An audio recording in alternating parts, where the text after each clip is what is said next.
Bonjour à tout le monde, bienvenue dans cette nouvelle émission de Realize Note. Donc Realize Note, c'est l'émission, c'est le podcast et la vidéo du magazine Programmé.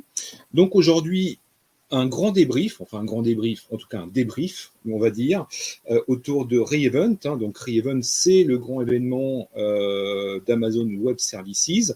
Et pour en parler, un des experts quand même, français, Stéphane, merci à toi. Alors, est-ce que tu peux te présenter en quelques secondes? Oui, bonjour François et merci pour l'invitation. Donc, je suis Stéphane Adinger, directeur de la technologie pour AWS en France. Ça fait plus de 10 ans que je suis chez AWS et que j'ai le privilège de rencontrer quotidiennement des clients sur diverses thématiques, que ce soit de la transformation, que ce soit de la sécurité ou autre, et des clients de toute taille, vraiment de la start-up jusqu'au CAC 40 sur ces problématiques. Très très bien. Alors, je rappelle que Realize Note, donc c'est en podcast et sans vidéo, et que c'est exactement la même chose. Voilà, donc je referme un petit peu la parenthèse. Donc, il y a quelques jours, il y a eu le grand événement Re-Event aux US. Donc, comme d'habitude, énormément de choses, beaucoup de nouveautés, beaucoup d'améliorations, d'annonces, de services qui sont maintenant en version GA, donc en disponibilité générale, comme on dit, d'autres en preview. Alors, on a débriefé un petit peu ensemble avant de commencer pour vraiment avoir un petit focus précis dans ce débrief. Alors, on va commencer sur la partie purement développement. Alors, bien évidemment, c'est toujours l'occasion durant cet événement d'en parler un petit peu, de nous montrer un petit peu les nouveautés pour les développeurs. Alors, on a noté effectivement un certain nombre de choses, donc Code Catalyst, des nouveautés au niveau de SageMaker, et d'un petit nouveau, donc c'est Code Whisper, c'est ça? Code Whisperer, oui. Voilà, Whisperer, pardon. Écoute, on va commencer par le Code Whisperer. Est-ce que tu peux nous dire à quoi ça sert, à quoi ça correspond, et pourquoi aujourd'hui vous en parlez activement? Oui, donc Code Whisperer, c'est un nouvel outil qui est basé sur du machine learning. L'idée étant de gagner en productivité sur un peu les tâches répétitives pour les développeurs. Donc typiquement, quand on a besoin d'écrire, alors que ce soit en Python, en Java ou en JavaScript, quand on a besoin d'écrire une fonction pour aller, par exemple, uploader un fichier dans Amazon S3, l'idée c'est juste on le tape en langage naturel dans l'IDE et surtout sans sortir de l'IDE. Et là, automatiquement, Code Whisperer va proposer déjà des snippets de code prêts à l'emploi qui correspondent à ce genre de tâches. Donc l'idée au-delà de cette technologie, c'est vraiment pour le développeur d'avoir tout sous la main dans l'IDE et de surtout ne pas en sortir pour voilà, être dans cette spontanéité d'utilisation et avoir tout sous la main. Alors, quand tu parles IDE, c'est un IDE qu'on utilise au quotidien, et il faut Oui. quoi? Il faut installer un add-on, un plugin? Alors, j'ai pas eu l'occasion de le tester moi-même, donc je laisserai les auditeurs regarder effectivement dans la documentation le processus d'installation. Mais oui, on supporte une bonne demi-douzaine d'IDE, voire un petit peu plus du marché. Donc, et le retour qu'on a des développeurs, il est clair, ils ne veulent surtout pas changer d'IDE, ce que je comprends complètement. Donc, c'est aller leur proposer cet outil-là dans l'IDE qu'ils utilisent et qu'ils aiment. D'accord. Alors, autre grosse nouveauté, alors sur le code Whisper, je pense qu'on aura l'occasion en 2023 d'y revenir un petit peu plus en avant, évidemment. Alors, l'autre nouveauté que j'ai remarqué, donc c'est Code Catalyst. Est-ce que tu peux nous en parler un petit peu plus? Oui, Code Catalyst, il va s'adresser aussi à des gens qui ont peut-être moins d'expérience de développement que des développeurs aguerris et de proposer en serverless, parce que ça utilise vraiment toutes les capacités de serverless, d'orchestration des différents éléments, que ce soit de la base de données comme Amazon Aurora, que ce soit Lambda, que ce soit des systèmes de queuing ou de messaging, et de proposer des blueprints, donc des architectures déjà prêtes à l'emploi, et de pouvoir partir de ça avec assez peu de code et de surtout gérer l'intégralité du cycle de vie. Donc que ce soit de la création de l'architecture, que ce soit bien sûr le développement ou l'amélioration ou l'ajout de fonctionnalités, et tout ce qui va être ensuite CI, CD, donc intégration continue, déploiement continu, et de suivre également jusqu'au déploiement en production. Donc c'est l'idée finalement d'avoir un outil global qui gère l'ensemble de ces éléments-là, qui pour certains existait déjà, bien sûr, mais d'avoir quelque part cette console unifiée et simplifiée pour pouvoir en quelques clics faire des tâches simples avec des outils simples. D'accord. En fait, ça va ressembler à quoi? C'est une sorte de flux qu'on va créer, ou c'est des assemblages comme ça de fonctions qu'on agrège? Il y a plusieurs phases, justement. Il y a effectivement l'assemblage de composants avec un outil qui est assez visuel. Voilà, on prend des blocs, on les assemble, on les relie. Évidemment, bien sûr, on peut changer ou personnaliser le comportement. Et aussi l'autre partie qui est vraiment de gérer tout ce qui est le déploiement. Donc, qui est un domaine où on a beaucoup d'expérience chez AWS, et donc de gérer la pré-prod, le staging, de faire du déploiement progressif, de faire typiquement du blue-green aussi. Donc, je ne vais pas déployer massivement d'un coup la nouvelle version sur l'ensemble du parc, mais je vais pouvoir faire un déploiement progressif avec des canaries, et voilà, et toutes les métriques qui vont avec pour être sûr que ça se passe bien. D'accord. Alors ça va s'adresser à qui plutôt? Aux équipes de déploiement de production, aux développeurs, ou sinon un petit peu des deux? C'est un petit peu des deux, et je dirais c'est aussi, ça fait partie de notre approche qui est de démocratiser l'accès à la technologie. Lambda, quand on le regarde en serverless, a déjà fait un pas énorme, qui est de dire finalement, je peux poser du code dans une fonction lambda, et en tant que développeur ou que DevOps, finalement, je n'ai pas besoin de gérer la scalabilité, donc l'élasticité. Je n'ai pas forcément besoin de gérer les patchs au niveau Linux et kernel Linux, parce que c'est AWS qui s'en charge, et je n'ai pas besoin de gérer non plus certains éléments de sécurité, parce que là aussi, la sécurité des couches basses va être faite par AWS. Donc c'est juste de le prendre encore un cran au-dessus, qui est de dire, je passe d'une fonction, qui n'est pas une application complète finalement, à un ensemble, en intégrant base de données, système de queuing, en intégrant finalement l'exposition des API et cet ensemble de fonctionnalités, et en essayant de garder cette simplicité qui permet finalement en quelques heures ou quelques jours de faire quelque chose de solide. Et surtout, je pense que la grande nouveauté, pour ceux qui ne connaissent pas encore complètement le serverless, c'est que quand je fais un prototype, finalement en termes de code, l'architecture sous-jacente, elle est déjà, comme on dirait, production ready. Elle est déjà sécurisée, elle est déjà élastique, elle est déjà hautement disponible sur plusieurs data centers. Donc, s'il y a un travail d'industrialisation à faire derrière, il y en a probablement un au niveau du code, mais il n'y a plus rien à changer dans l'infrastructure et dans l'architecture. D'accord. Mais on est bien d'accord quand même que, avant tout, le serverless, alors chez toi, c'est le lambda, on est plus côté infrastructure que côté code quand même. Oui, et c'est l'idée de faire aussi ce pont entre les deux avec des blueprints, avec des bouts de code qui sont déjà réalisés. Et en fait, il y a un autre élément qui s'appelle Step Functions, qui est finalement on va dire l'orchestrateur de ces différents bouts de code. Une manière de le voir, et c'est l'image qu'a pris Werner Vogels, notre CTO, c'est tout le monde connaît les lignes de commande Linux ou Unix, où finalement on a des commandes qui sont unitaires, qui font une chose et qui le font très bien, et ensuite on fait une grande ligne de commande avec des pipes pour les combiner. Donc c'est aussi d'arriver à ce modèle-là, qui est de pouvoir avoir à disposition toutes ces petites briques fondamentales, comme des briques de Lego finalement, et remonter sur une logique qui est plus une logique d'assemblage de ces briques que vraiment d'aller recoder en permanence toutes ces nouvelles briques.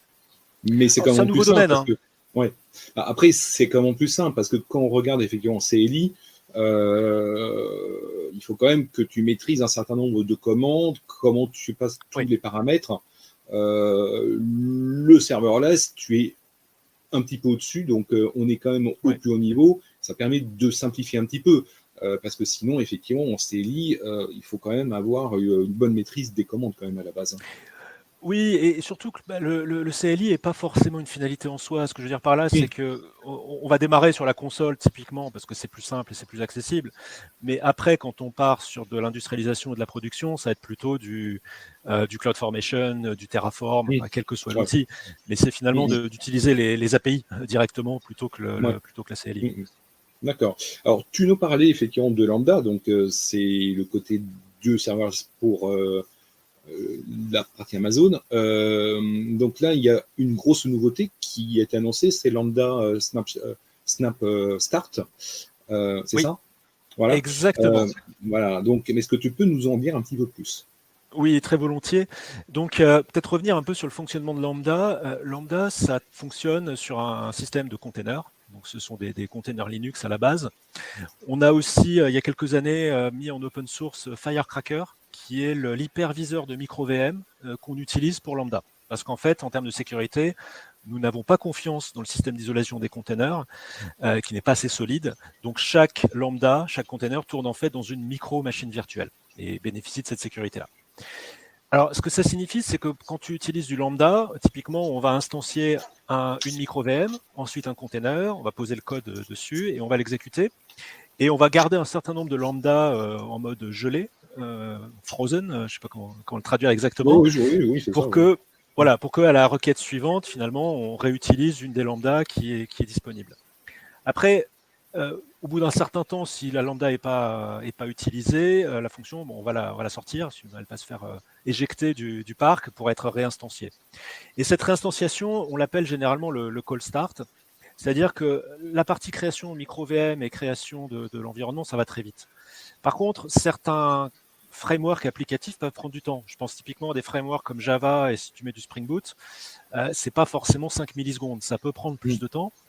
Et du coup, même si la latence moyenne est très bonne, on peut avoir des pics parce que dès qu'on est sur une nouvelle lambda qui doit instancier et finalement initialiser tout le framework, eh ben, ça prend plus de temps. Et dans certains domaines, je sais pas, comme de l'adtech, si tu fais de la publicité, tu réponds à des enchères de publicité en ligne, c'est très gênant. Donc, alors, tu as déjà des manières de pré-réserver un certain nombre de lambda, mais finalement, on a cherché une solution peut-être un peu plus systémique à ça. Donc, Snapstart, c'est l'idée qui est assez simple au final, mais dire on démarre la lambda jusqu'au moment où l'initialisation est terminée, et là, on en fait un snapshot. Donc, on capture la partie disque, on capture la partie mémoire, on capture l'état du CPU, et ensuite, on va le cloner. Donc, quand tu dois le réutiliser une nouvelle fois et créer une nouvelle lambda, bah, finalement, on va juste recopier ce clone et l'exécuter. Alors, c'est facile à dire comme ça. En réalité, il y a plein de petites choses qui sont un peu plus compliquées. C'est que si tu avais des connexions TCP ouvertes, bah forcément, elles ne marchent plus. Mais c'est aussi surtout vis-à-vis des générateurs de nombres aléatoires, qui sont un élément important en chiffrement et en crypto.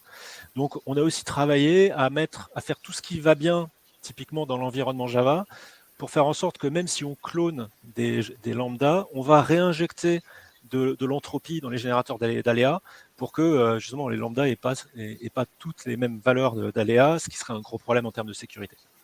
Donc c'est tout ce travail d'aller adapter tous ces petits détails qui font que ça rend le clonage effectif et du coup extrêmement précieux, puisque ça veut dire la disparition complète des call start. D'accord. Alors, si on descend un petit peu de niveau, alors pour celles et ceux qui sont habitués aux infrastructures effectivement Amazon, hein, ils savent déjà qu'on va parler de Nitro 5 hein, qui a été annoncé.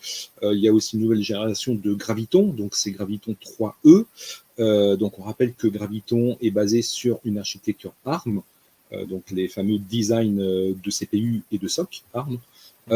Alors, les deux vont finalement de pair. On a vu effectivement dans les slides de présentation qu'il y a énormément d'améliorations dans les perfs, dans la consommation énergétique, parce qu'on sait que ARM est quand même beaucoup plus efficient que des architectures de type Intel. Ça, effectivement, on le sait très très bien. Vers quoi aujourd'hui on tend quand on parle de Graviton 3E et même de Nitro 5 aujourd'hui? Ben, on tend vers toujours finalement de fournir à la fois plus de performance, mais avec une consommation de ressources, une consommation d'électricité encore plus faible. Donc effectivement, Graviton a cet énorme avantage ce double avantage qui en fait un de nos best-sellers, c'est que d'une part, ça coûte moins cher que des processeurs x86 équivalents. On est typiquement à 30% moins cher. Et en plus, ça consomme, on va dire, environ 2 fois moins d'électricité. Ce qui est aussi une très bonne nouvelle à tout point de vue. Et finalement, quand on est sur des services managés, je parlais de Lambda tout à l'heure, mais on peut parler aussi de bases de données managées comme RDS, passer sur Graviton, c'est juste une case à cocher et finalement, il n'y a rien de plus à faire. Donc, c'est très indolore pour les clients. Au contraire, ils ont beaucoup de bénéfices et très, très peu de contraintes. Donc, on a sorti Graviton 2, ensuite on a sorti Graviton 3 qui permettait d'accroître encore la performance et ce ratio de consommation. Et on s'est rendu compte en fait que de plus en plus de clients étaient intéressés par le HPC, donc le High Performance Computing, c'est-à-dire de mettre des très grandes quantités de cœurs en parallèle pour faire des calculs de grille, des choses qui sont typiquement faites en pharmacie par exemple, pour aller faire de la modélisation de molécules en 3D. Fait aussi dans la partie bancaire et surtout assurantielle pour l'analyse de risque. Voilà, c'est du grand classique. Et on s'est rendu compte que Graviton 3 avait été déjà très intéressant, mais qu'on pouvait faire encore un petit peu mieux. Donc, on a créé Graviton 3E, qui est une variante de Graviton 3, sur lequel on a augmenté les capacités de virgule flottante et de calcul vectoriel. Et donc, ça fait on est entre plus 15 à plus 35% selon les cas de performance dans des cas typiques de HPC. D'accord. Et tu sais quel type de arme, enfin de design arme, on a en dessous ou pas? Je l'ai pas. Oui, alors on peut le trouver. Je l'ai pas par cœur. Désolé. On va pouvoir le chercher. Mais tu parlais tout à l'heure de Nitro. Je peux être effectivement, ça en fait partie aussi. Donc, alors, pour ceux qui connaissent pas un Nitro en 2 phrases, c'est notre nouvel hyperviseur qui est basé sur du matériel. Donc, ce sont des cartes PCI Express qu'on met dans chacun de nos serveurs, qui vont faire de l'accélération matérielle de l'hyperviseur. Donc ça, c'est une bonne chose parce qu'aujourd'hui, on ne voit pas de différence de performance entre du bare metal et de la virtualisation. On est en moins de 1% d'écart. La deuxième chose, c'est que ça nous permet de faire du chiffrement à la volée de tout ce qui part sur le réseau et de tout ce qui part sur du stockage disque, sans aucun impact de performance ou de latence. Ça, c'est aussi une bonne nouvelle par rapport au RGPD. Et le troisième point, on en parlera peut-être aussi après sur la partie sécurité, mais ça nous permet d'interdire les accès opérateurs. C'est-à-dire que si on recevait une requête d'une instance quelconque, d'une juridiction, d'une agence ou quel que soit, qui est d'aller chercher les données qui sont au cœur des CPU de nos serveurs EC2, et ben Nitro, techniquement, nous empêche de le faire. Ça veut dire que nous sommes dans l'incapacité technique de fournir quoi que ce soit à une autorité. Et ça, c'est un élément important aussi de sécurité, mais on pourra en reparler. Donc, Nitro, c'est un accélérateur de performance, comme je disais, et du coup, on a sorti Nitro 5, qui est la nouvelle génération, qui nous permet d'avoir des niveaux de performance réseau encore plus élevés et un ratio performance par watt qui est encore meilleur. D'accord. Mais en fait, les deux, ils vont de pair parce que, effectivement, quand tu améliores le graviton, par ricochet, tu peux améliorer les performances intrinsèques de Nitro au-dessus. Hein. On est bien exactement. D'accord. Exactement. Et puis aussi les performances, parce que pour donner quelques chiffres, les cartes Nitro 5 gèrent jusqu'à 200 gigabits par seconde de flux réseau. Avec du chiffrement. Avec du chiffrement AES 256, line rate, comme on dit, donc à 200 gigabits par seconde, sans impact de latence. Donc c'est quand même des belles créations d'électronique, on va dire, pour être capable de supporter ça. De toute façon, aujourd'hui, quand on parle de bande passante, côté HPC ou serveur vraiment intensif, de toute façon, c'est minimum 200. Maintenant, on est même dans du 400 maintenant, aujourd'hui, mais c'est dans du HPC extrêmement pointu. Là, on va parler plutôt de Sequoia, donc c'est côté bulle, des choses comme ça, quand même. À ce niveau-là. Hein. Oui. Et effectivement, et quand je parle de 200 gigabits par seconde, c'est par carte. Donc après, enfin, même pas par carte, par processeur Nitro 5. Et donc, bien sûr, sur les instances HPC très haut de gamme, on peut être amené même à les multiplier pour avoir. Je crois que la plus grosse instance de mémoire doit être à 400 gigabits par seconde, mais il faut que je vérifie. Oui, parce que comme tu l'as rappelé, effectivement, donc ces deux nouveautés ont induit effectivement le lancement de 3 ou 4 instances dédiées effectivement HPC. Hein. Exactement. Donc, ce qui est une bonne nouvelle aussi, puisque ça permet également aux entreprises, enfin, on l'a vu pendant le Covid, à la fois des témoignages, par exemple, de Société Générale qui a fait des tests justement sur du HPC, sur AWS pour faire du calcul de risque. Et après, sinon, tout le monde connaît Moderna. Moderna, qui est une société qui tourne à 100% sur AWS et dans lequel les expérimentations qu'ils font sur contre le virus du Covid, ils sont essentiellement faits dans un premier temps de manière complètement digitale, complètement numérique. Et donc, c'est du HPC et du calcul en 3D. Alors, pour ceux qui aiment les acronymes, donc, on a le HPC 6A, le HPC 7G, le HPC 6ID. Donc, chacune va avoir des spécifications extrêmement précises. Donc, le HPC 6A est disponible. Le 7G sera bientôt disponible. Donc, c'est basé sur du Graviton 3E et la nouvelle technologie EFA. Voilà, donc parce que vous aimez aussi tous les acronymes, hein. Voilà. Et le HPC 6ID est en GA, donc en disponibilité générale. Alors le 6ID en fait est plutôt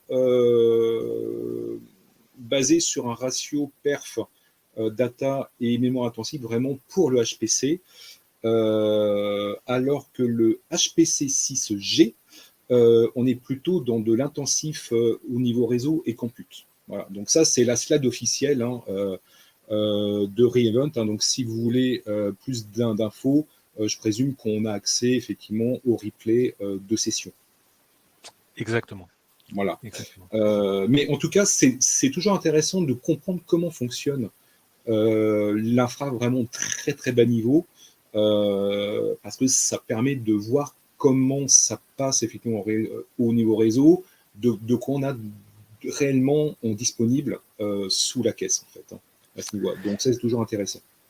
Et puisqu'on parle des acronymes, il y a également, on a levé le voile sur ce qu'on appelle SRD, qui est notre nouveau protocole réseau, qui permet d'accélérer à la fois dans le HPC, mais aussi dans l'accès au disque, au volume EBS, qui est un protocole réseau qui a été designé pour le cloud, c'est-à-dire designé pour le fait que le réseau le réseau physique qui est au sein d'AWS est un réseau qui est complètement maillé.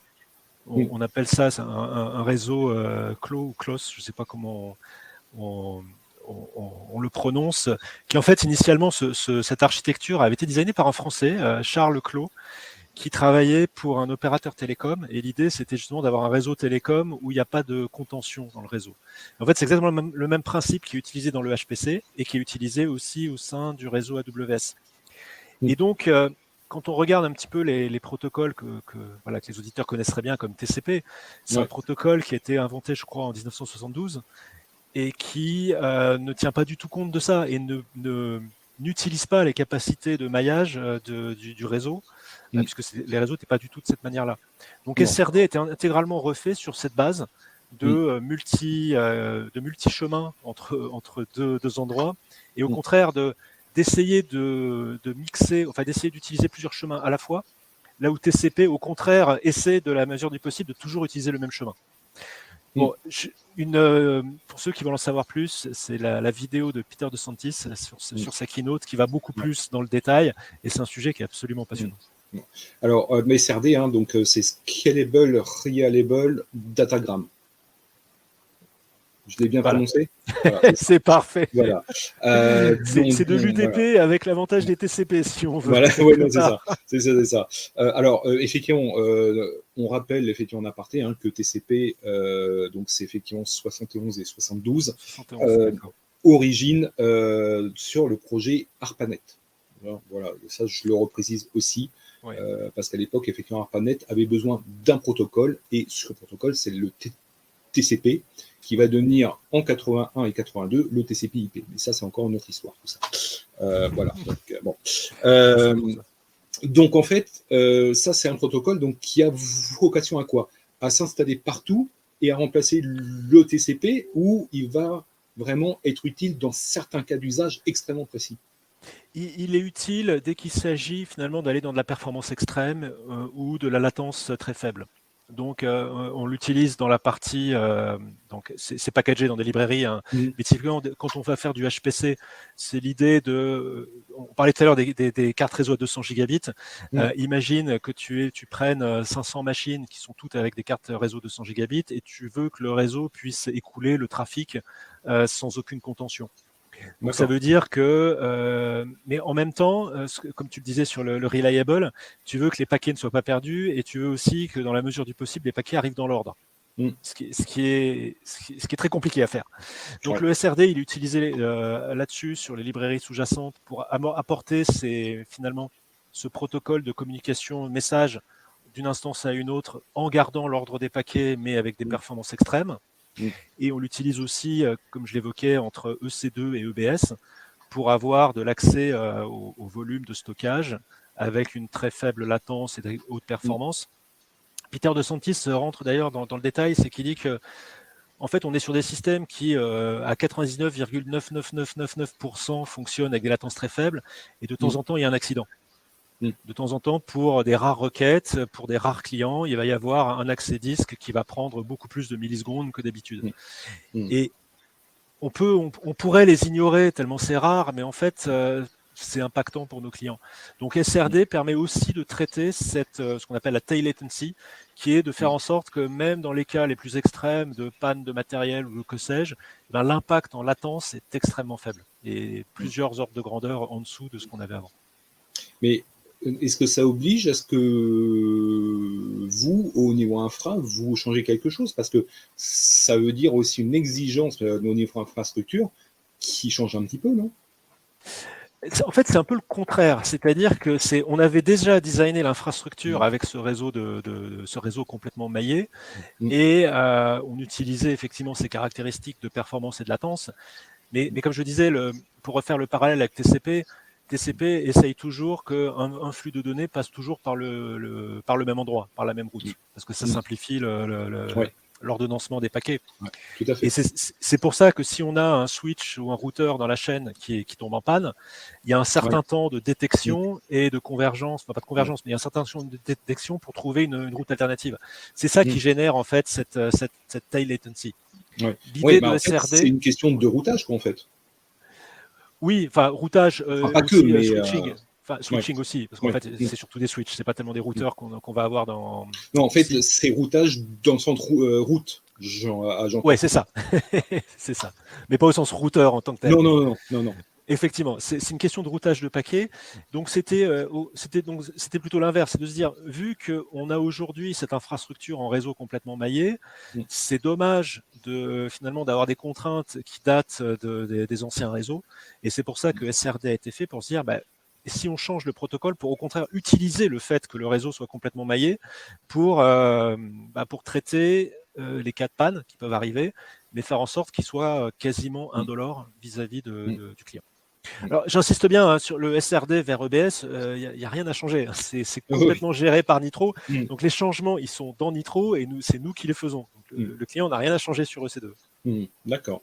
Alors, si ça intéresse effectivement celles et ceux qui nous écoutent, moi, je vous invite vraiment à comprendre comment les réseaux fonctionnent et pourquoi on parle de paquets et comment on route les paquets, si c'est dans l'ordre ou pas dans l'ordre, parce qu'en fait, ça implique énormément de choses au niveau réseau et comment, en fait, le routage va se faire d'un point A à un point B.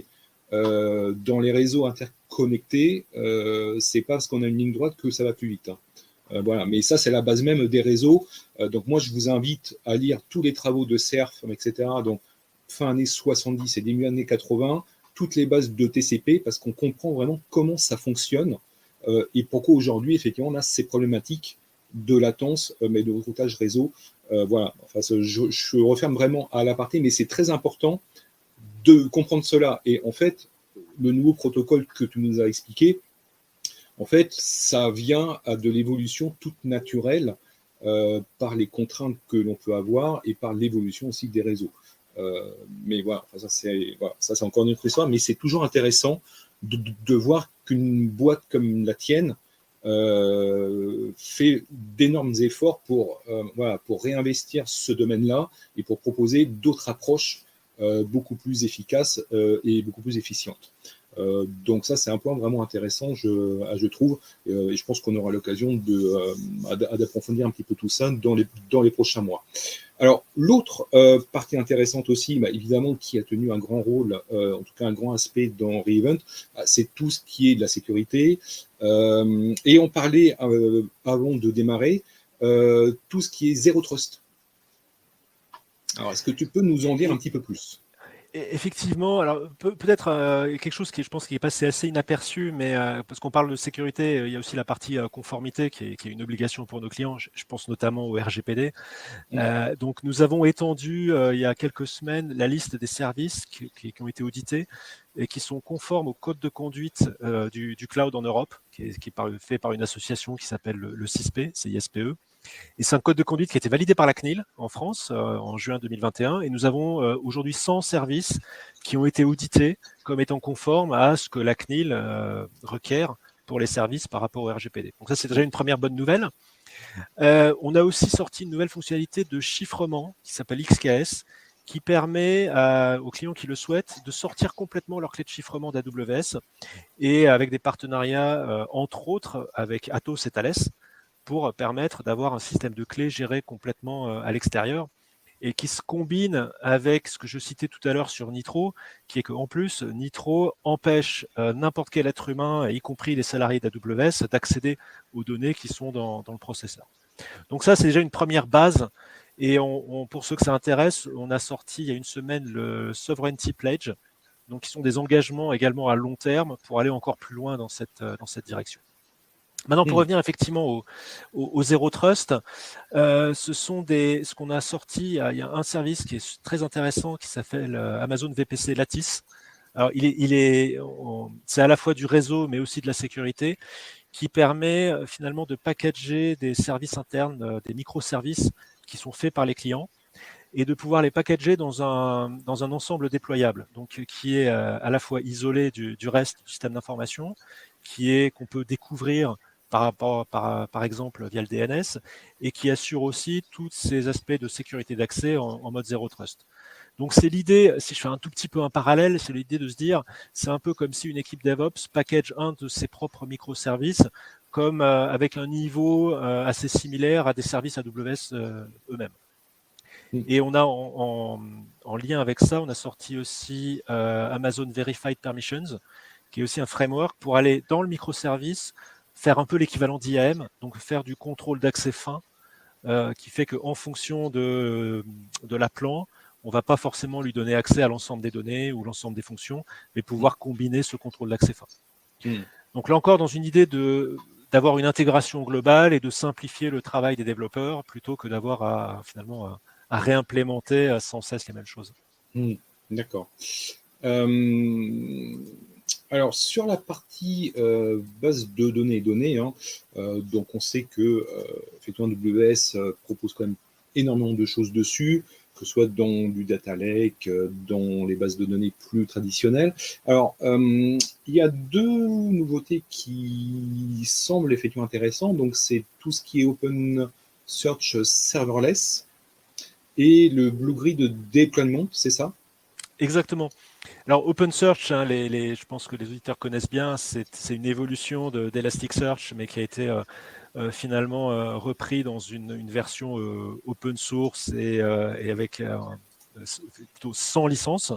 Donc, c'est complètement open source. Les clients peuvent le télécharger, l'installer chez eux, et nous proposons un système complètement managé. Et l'idée de maintenant, c'est le petit nouveau dans la famille serverless. Donc, c'est d'avoir un open search qui soit complètement élastique et qui grossit ou qui diminue en fonction des requêtes, en fonction de la taille, et voilà, pour que nos clients n'aient plus besoin de gérer ça de manière statique.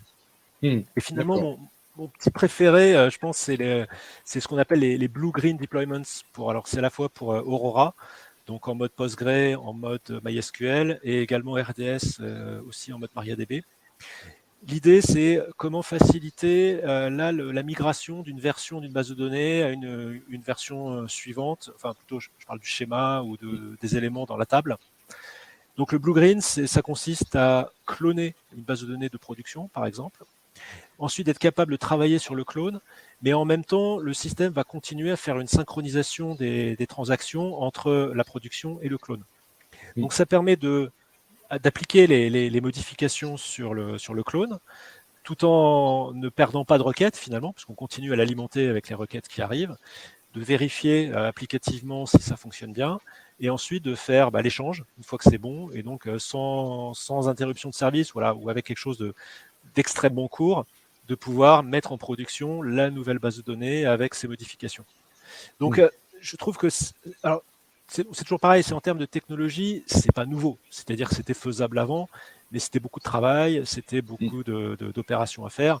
Là, c'est packagé, c'est simplifié, et je pense que ça va simplifier la vie de beaucoup de nos clients pour faire des évolutions de base de données de manière sereine, sans catastrophe, et avec toujours une possibilité de retour arrière si jamais il y a un imprévu. D'accord, très très bien.